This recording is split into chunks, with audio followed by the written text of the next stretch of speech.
என் அன்பு சகோதர சகோதரிகளே, இயேசு கிறிஸ்துவின் இனிய நல்ல நாமத்தில் என் அன்பின் வாழ்த்துக்கள். இந்த நாளிலும் கூட இந்த இன்றைய முத்து என்னும் இந்த சிறிய தியானத்தில் பாருங்க, தேவன் ஒரு மனிதனுக்கு எதிராய் மாறினால் என்ன நடக்கும்?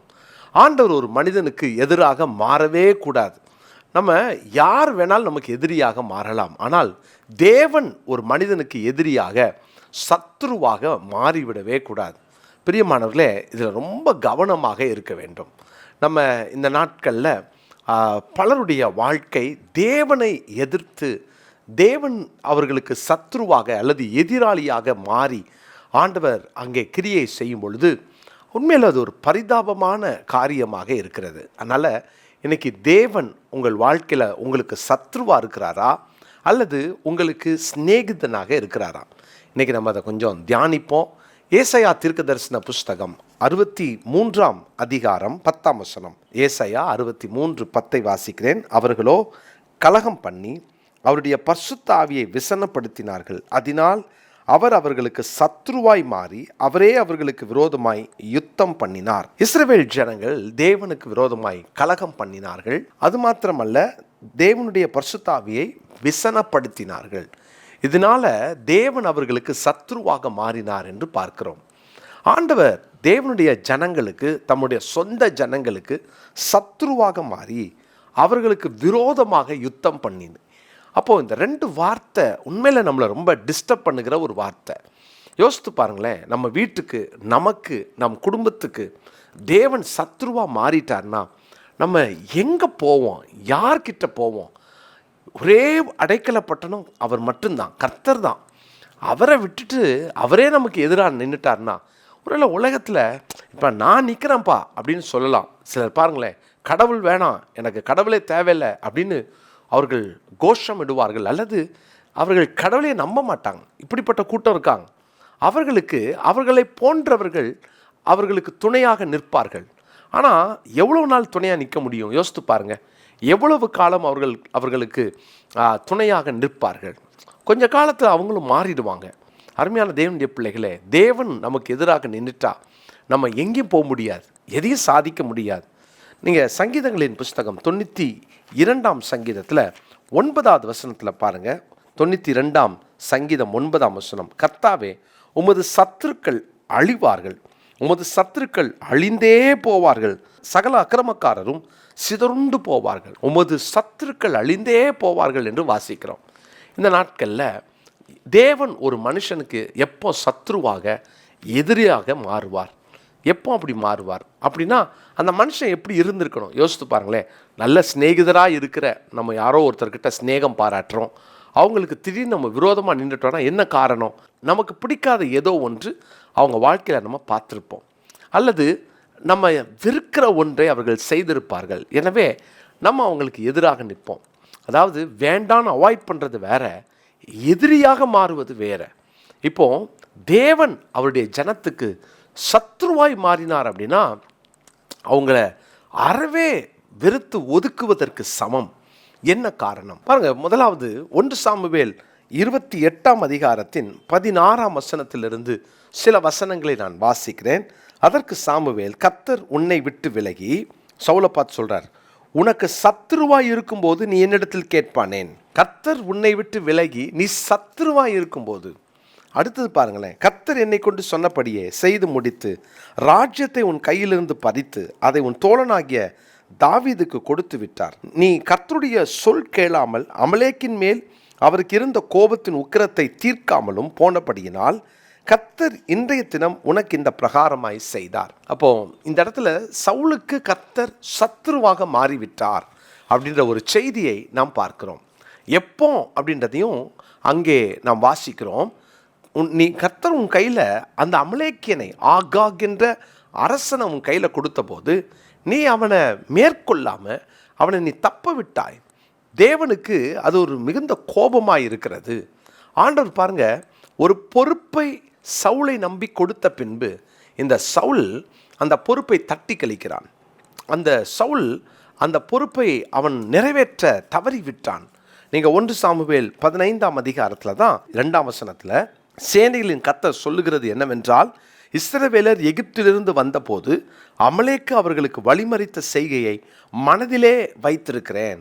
அடுத்த வசனத்தில் சொல்கிறாரு, நீ இரக்கம் காட்டாத, நீ அவங்க மேலே இறங்காத அப்படின்னு சொல்கிறார். அப்போ தேவன் இவ்வளவு தெளிவாய் சொல்லி ஒரு பொறுப்பை சவுல் கையில் கொடுத்ததுக்கப்புறம் சவுல் துணிந்து அந்த பொறுப்பை நிறைவேற்ற தவறிவிட்டான். அப்போ தேவனுக்கு அவன் சத்ருவாக, அல்லது தேவன் அவனுக்கு சத்ருவாக மாறிவிட்டார். ஏன்னா என்னுடைய சொல்லை நீ கேட்கல, பொறுப்பை தட்டி கழித்தாய், நான் உனக்கு கொடுத்த வேலையை நீ தட்டி கழித்தாய். பிரியமான தேவனுடைய பிள்ளைகளே, ஆண்டவர் இந்த வார்த்தை கேட்டுக்கிட்டு இருக்கிற ஒவ்வொருவருக்கும் ஏதோ சில பொறுப்புகளை தந்திருக்கிறார். உங்களுடைய உள்ளத்தை திறந்து பாருங்களேன். நீங்கள் ஆண்டவருக்கு ஒப்பு கொடுத்த ஒரு ஆத்மாவாக இருக்கலாம், நான் தேவனுடைய ஊழியத்தை செய்வேன்னு சொல்லி தீர்மானம் எடுத்தவர்களாக இருக்கலாம், அல்லது நான் ஆண்டவருக்காக வாழுவேன், நான் இந்த காரியத்தை செய்வேன் அப்படின்னு சில பொருத்தனைகளை நீங்கள் செய்திருக்கலாம். இதெல்லாம் கர்த்தர் உங்களுக்கு கொடுத்த ஒரு வாய்ப்பு, தேவன் உங்களுக்கு கொடுத்த பொறுப்பு. இன்னைக்கு சாக்கு போக்குகள் சொல்லி அந்த பொறுப்பை தட்டி கழித்து கொண்டிருந்தால் நாம் தேவனுக்கு சத்ருவாக மாறிவிட்டோம் என்று அர்த்தம். யோசித்து பாருங்கள், தேவன் இவ்வளோ பெரிய பொறுப்பை கொடுத்ததுக்கப்புறம் நம்ம எப்படி வாழ்கிறோம்?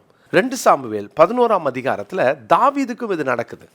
ராஜாக்கள் எல்லாம் யுத்தத்துக்கு போகும் பொழுது இந்த தாவீது பாருங்களேன், எருசலேமில் இருந்து விட்டான் என்று வாசிக்கிறோம். அப்படின்னா இவன் ராஜா தானே, எல்லாரும் யுத்தத்துக்கு போகும்போது தாவீது எப்படி எருசலேமில் இருக்கலாம்?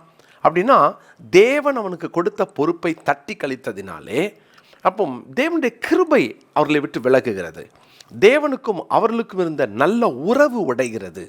யோசித்து பாருங்கள், தாவீது ஒரு பெரிய பாவத்தில் விழுந்தான். நமக்கு தேவன் கொடுக்கிற நல்ல பொறுப்புகளை எப்போதுமே நிறைவேற்றணும், எப்போதும் அதை உங்கள் மனதிலே வைத்து கொள்ள வேண்டும். நான் 3 வார்த்தைகளை சொல்ல விரும்புகிறேன். முதலாவது, உணர்வோடு இருங்கள். என் மேலே ஒரு பொறுப்பு இருக்கிறது.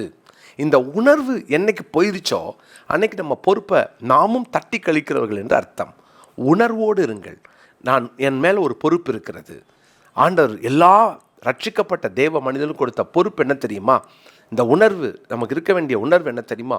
1 கொரிந்தியர் 9:16 வேதம் சொல்லுகிறது. அப்போஸ்தலனாகிய பவுல் அங்கே சொல்லுகிறார், சுவிசேஷத்தை பிரசங்கித்து வந்து மேன்மை பாராட்ட எனக்கு இடமில்லை, அது என்மேல் விழுந்த கடமையாக இருக்கிறது. பாருங்கள், நான் சுவிசேஷத்தை பிரசங்கியாவிட்டால் எனக்கு ஐயோ, ஒரு கடமையை, ஒரு பொறுப்பை கர்த்தர் தந்திருக்கிறார்.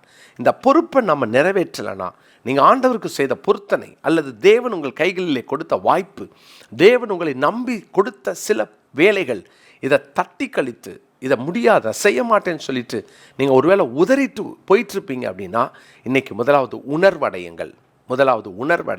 2வது, ஐயா எனக்கு இந்த பொறுப்பு இருக்குன்னு உட்கார்ந்துட்டு இருக்காதீங்க, உழைக்க துவங்குங்கள். கர்த்தர் சவுல் கையில் ஒரு பொறுப்பை தந்துட்டார், ஆனால் அவன் உழைக்க தவறிட்டான், அதை செயல்படுத்த தவறிட்டான். அதனால தான் நீங்கள் ஞாபகம் வச்சுக்கிறதுக்காக சொல்கிறேன், நீங்கள் அந்த பொறுப்பை நிறைவேற்றுவதிலே உணர்ந்திருந்தால் மாத்திரம் போதாது, உணர்வோடு உழைக்கவும் துவங்குங்கள். சரி, உணர்வும் உழைப்பும் 2 தேவை இந்த பொறுப்பை நிறைவேற்ற.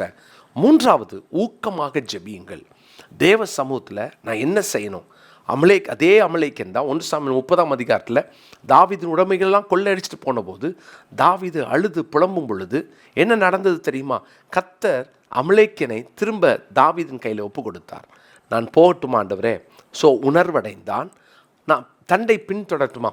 நீ பின்தொடர், போகிறான். ஆனால் அந்த ஏபோத்தை தரித்து தேவனிடத்தில் விசாரிக்கிறான்.